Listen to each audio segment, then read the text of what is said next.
I need you to do something for me, right now. Before I say another word, I need you to think about the person you love most in the world. Your spouse, your child, your parent. The one person who makes you feel safe when everything else falls apart. Got them in your head? Good. Now I need you to imagine that person standing over a dead body. Not a stranger's body. Someone you know. Someone you've waved to at the grocery store. Someone's mother. And they're not panicking. They're not crying. They're not calling for help. Keep that picture in your head. Because I'm going to tell you a story about exactly that. And when I'm done, you're going to realize that the scariest thing in the world isn't the monster under your bed. It's the monster in your bed. The one who knows your middle name. The one who holds your hair back when you're sick. The one who made a promise to love and cherish you until death do you part. My name is Margaret. I'm 55 years old, and my husband killed 7 people. I know that's how you're supposed to start a story like this. With the big number, the shock value, but the number doesn't matter. It could have been 1. It could have been 20.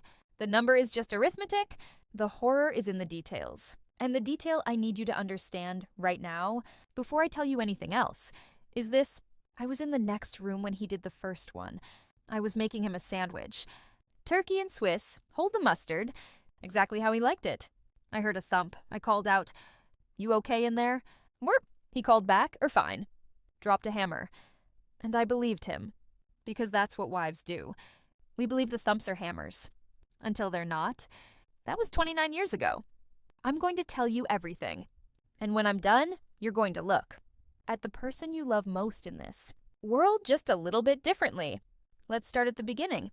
I was 26 years old when I met him. His name was Daniel. He was handsome in that way that feels accidental. Like he just woke up that way and forgot about it. He was a carpenter. Built furniture by hand. He had these incredible hands, strong, scarred, but so gentle when he touched you. We met at a coffee shop. I dropped my books.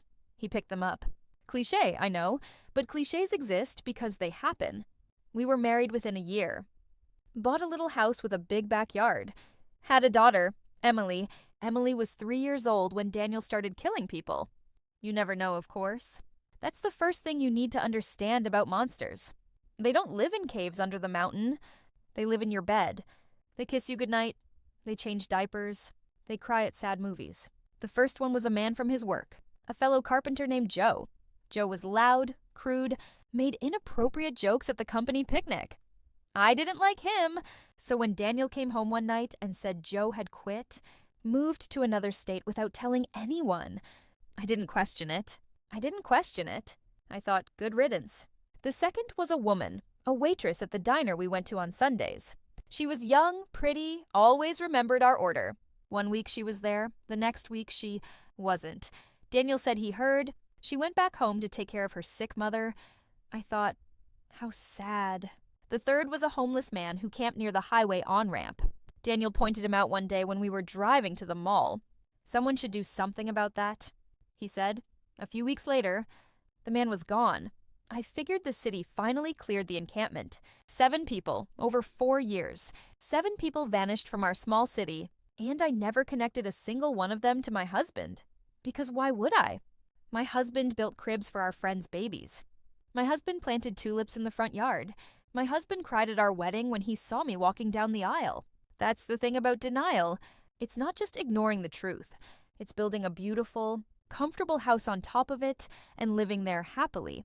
I found out on a Tuesday. Emily was at preschool. I was home sick with a cold. Daniel had forgotten his lunch. I decided to be a good wife and bring it to him at his workshop. His workshop was in a rented garage about 10 minutes from our house. I'd been there dozens of times. It smelled like sawdust and stain. Beautiful things came out of that place. Tables, chairs, a rocking horse for Emily.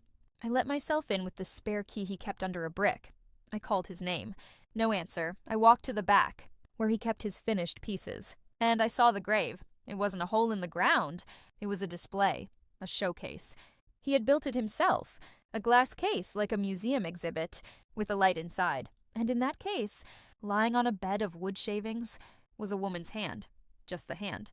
Severed at the wrist. Pale. Delicate. With a wedding ring still on the finger. I didn't scream.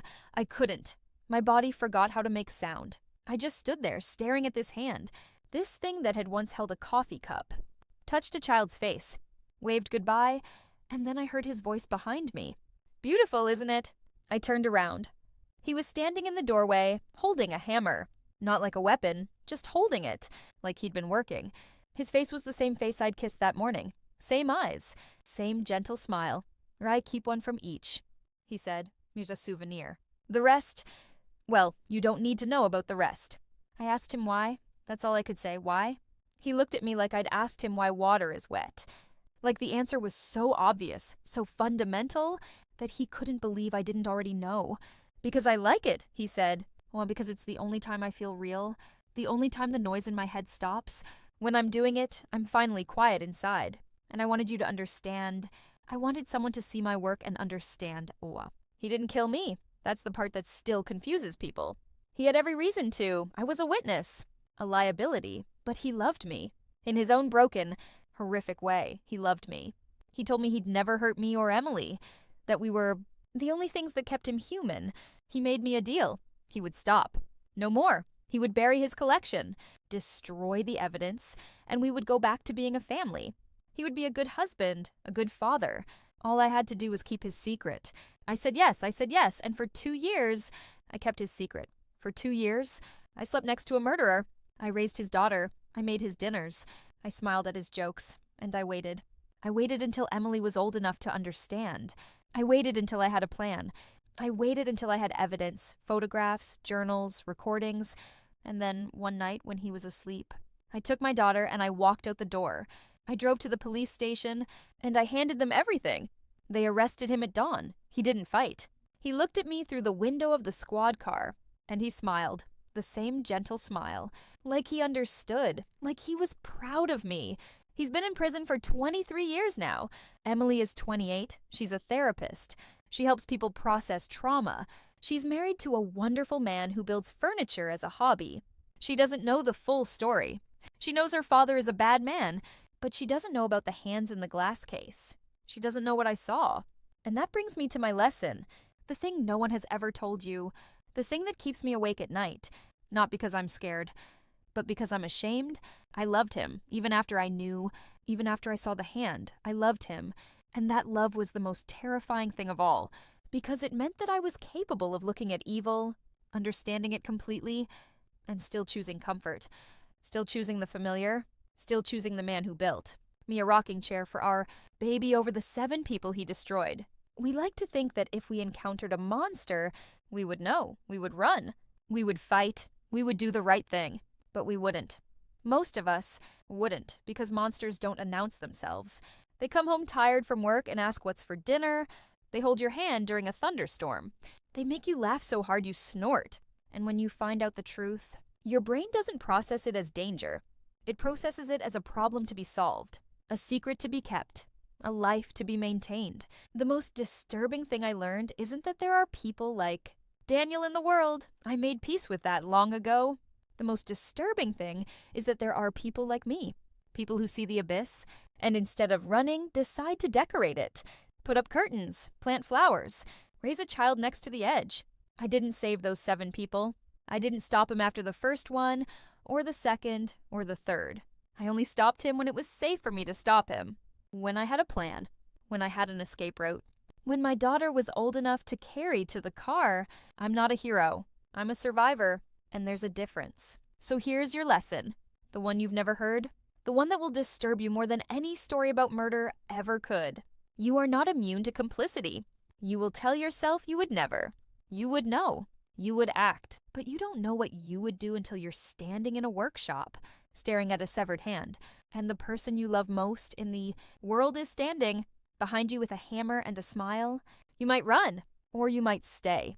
And if you stay, you become part of the grave. Daniel wrote me a letter last year. First one in 2 decades. He's dying. Cancer. He asked if I would visit him one last time. I haven't decided yet. That's the thing about monsters. They don't just haunt your nightmares. They haunt your choices. Forever. Be careful who you love. And be even more careful who you forgive. Because some graves don't have headstones. Some graves are just the space between what you knew and what you did about it. Now, think about that person again. The one you love most. Do you really know them? Thank you for listening.